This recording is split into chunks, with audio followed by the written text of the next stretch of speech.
Gary read this book, and I know Sandra did too, and it kind of caught him on fire, and he asked me, would you be interested in doing a class?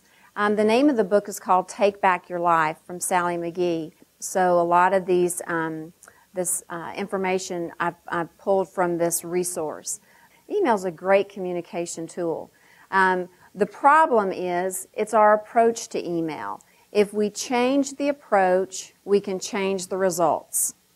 So tips for processing and organizing email. One of the biggest distractions is that little ting, the email alert. I would definitely encourage you, I know this is what we talk about in the class, to turn off that email alert. I did what I call playing an email. I'd pretty much playing it all day long. I had my little alerts on, so I'd be doing something, and I hear the little ting, and I'd zip over to my email and see who sent that, and open it up, read it, close it back, because I can get to it at another time. Really, that's operating in a more reactive versus a proactive mode. We really want to move to working in a more proactive than a reactive. Scheduling uninterrupted work time. This is, if you can do this, if you are in a manager position, it's probably a little bit easier than if you're not in a manager position. If you're not in the manager position, I would say to you, clear it with your manager.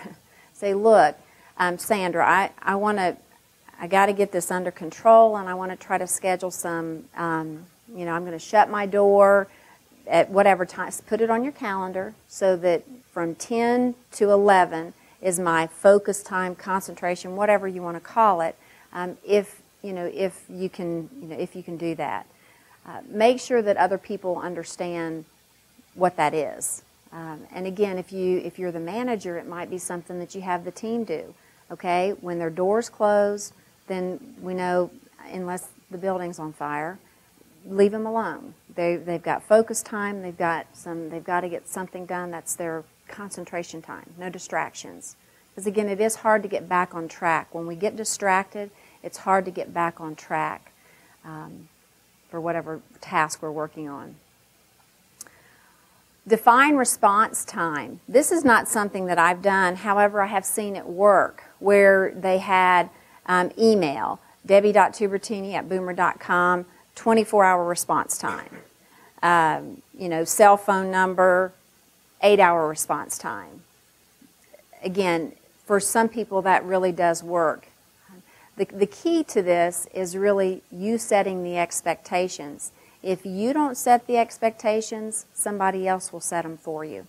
So it's better to be in control of our own destiny if we can do that by setting the expectations.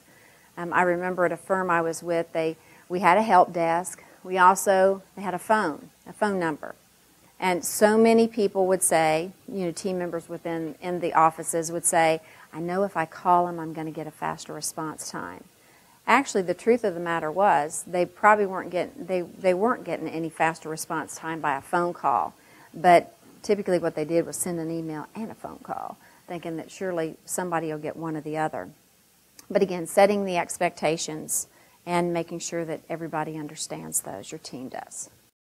Schedule action items on your calendar. So again, I'm putting tasks on my calendar, and I'm putting a time. From 9 to 10, I'm going to do that 2009 budget in Excel.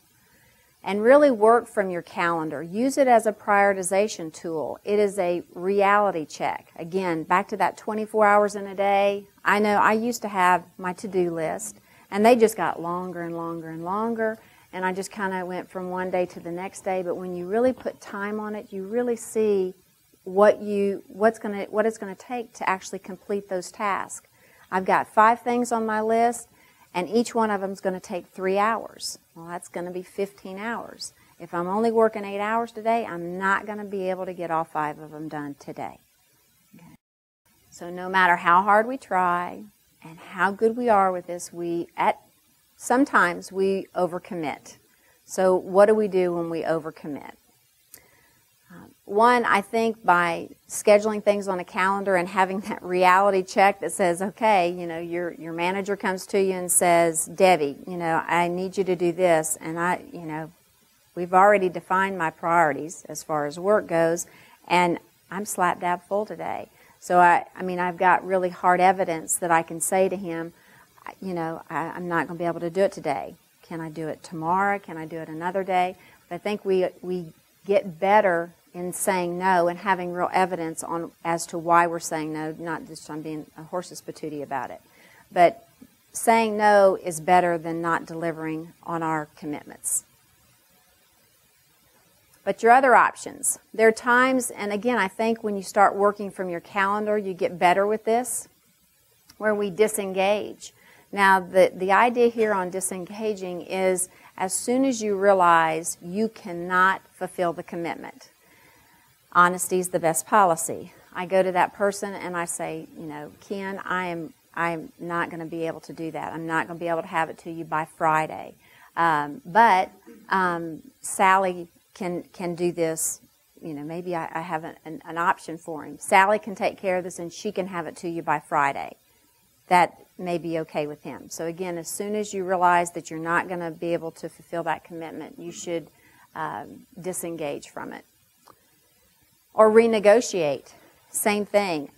There's no way. I told Ken I was going to have it to him by Friday at noon, and there's no way I can do that.